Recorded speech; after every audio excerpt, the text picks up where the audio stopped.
All right, so I'm going to be showing you guys how to do the construction estimating on a job site. Forget the whiteboard. We're using the house wrap, the Tyvek, as the whiteboard. We've done our orientation with our brick masons. We've already went around and counted all of our cubes of brick while estimating from a takeoff from a blueprint. Originally, we ordered our brick, got them on the job site, and we have 45 cubes of brick here on the job site. But what we do at this stage is we go around and measure each wall, the length, the height, figure the square footage, times it by the number of brick per square foot. You know what, let me just show you the formula. So right here, this wall is 25 foot 2 inches long by 11 foot 6 inches tall. You got your square footage times 7 brick per square foot. That gives you a total of 2,025.9 brick. We add 10% waste factor to that.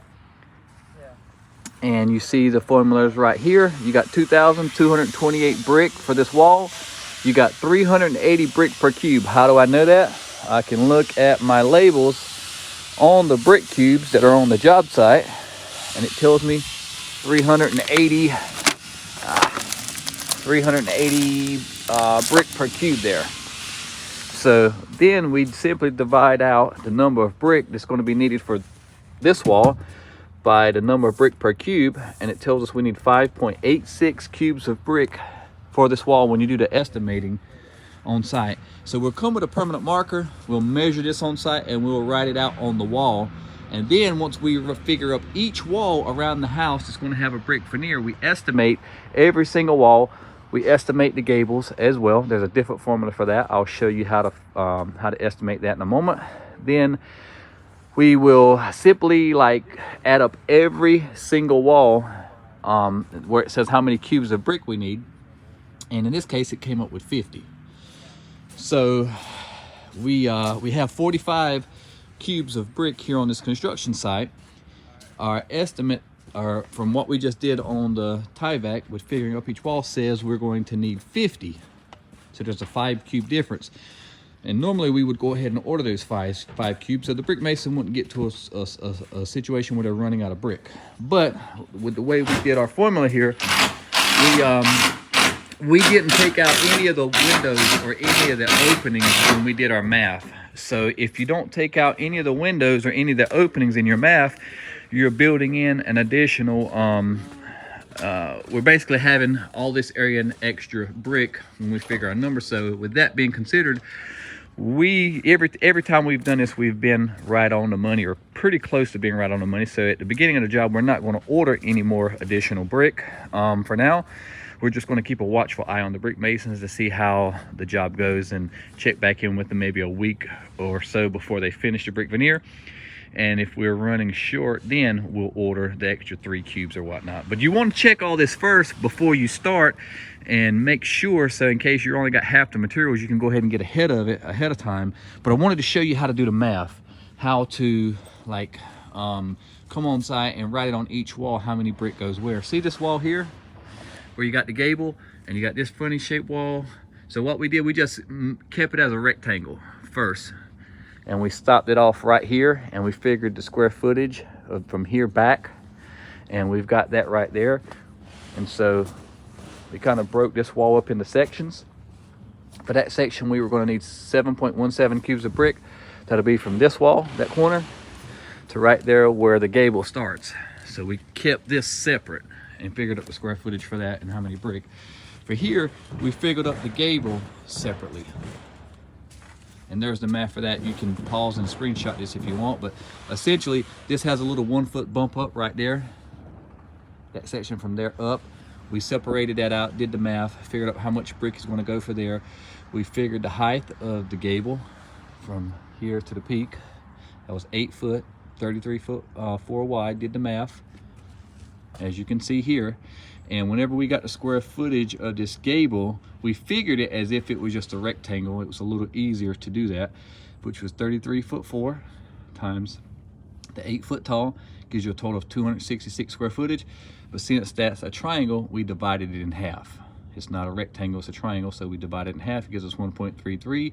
We times by 10%, gives us 146 square footage. Once you get your square footage that you need, Then you times it by the number of brick per square foot, gives your total brick count. When you get your total brick count for the wall space, you divide it by the number of brick per cube, which is 380, and it tells you need 2.7 cubes of brick for the gables. And what you see here is a 2.7 for the section B, but section A needed 0.67 brick. That 1 foot bump up there. And when you add both of those together, it tells us for the whole area we need 3.37 cubes of brick. And again, you can pause that to see the formulas, but more interestingly, just want to show you how it's smart to do this stuff on site too, and that way you can check it on the front end by doing your takeoff with the blueprint, and this is a good way of checking on the job site and having it documented. And it's just always good to go above and beyond with a lot of this stuff.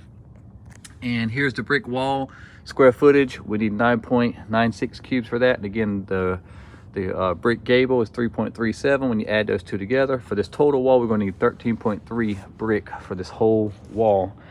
And Adam helped me with this, and then we go around and count all of it and confirm the brick counts. The last thing I'll show you is another area that's a little tricky, which is the garage doors. You got to take out the square footage for your garage door openings, but the formula is pretty much the same. You measure the width of the garage wall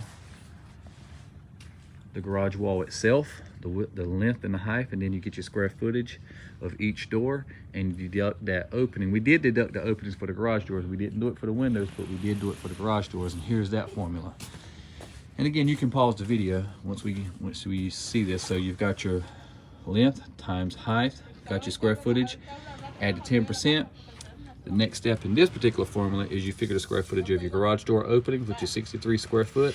You got 2 garage door openings, so you times that by 2.